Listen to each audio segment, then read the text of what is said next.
Bawat oras, bawat minuto, o buong araw, ikaw lamang ang kanyang iisipin o hinding-hindi ka mawawala sa kanyang isipan. Hello mga guys, kumusta kayo? Panibagong araw, panibagong video na naman tayo. And sa araw na ito ay isa na namang video ang aking tuturo sa inyo na simpleng gabay o simpleng pamamaraan na makakatulong sa atin. At bago ang lahat, gusto ko lang mag-disclaimer sa mga taong hindi naniniwala at hindi gusto ang mga kagaya nitong video. Please skip this video and maghanap kayo ng videos na gustong-gusto nyo dahil ang video na ito ay para lamang ito sa mga taong naniniwala and gusto mag-try.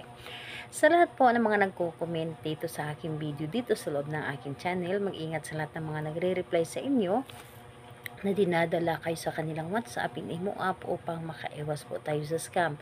Ngayon po, ituturo ko sa inyo paano kayo lamang ang kanyang iisipin sa buong araw o talaga namang hindi ka mawaglit sa kanyang isipan.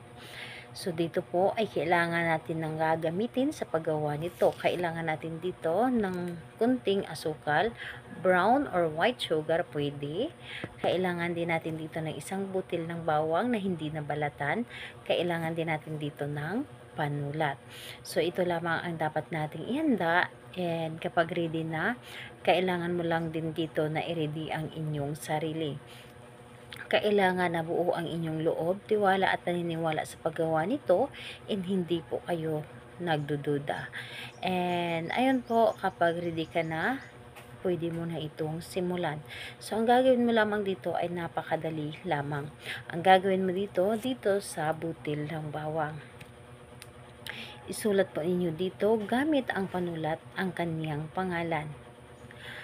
Gamit ang kanyang pangalan, isulat mo dito sa butil ng bawang. So, pangalan niya and apelyido. At kapag naisulat mo na dito ang kanyang pangalan, ang bawang na ito ay ilagay mo lamang dito sa asukal. Ibaon nyo po dito sa loob ng asukal. Ayan po.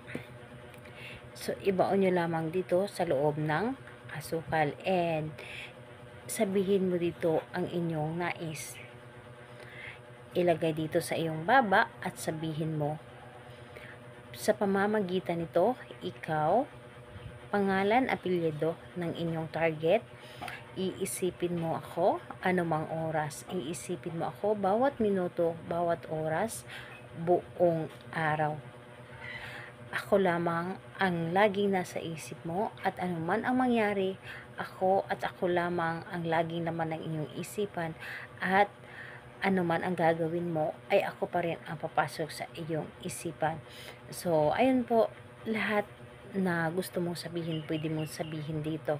And pagkatapos mong sabihin ang inyong mga nais, ang bawang na ito at yung asukal, ilagay mo sa madilim na bahagi ng sulok ng inyong bahay.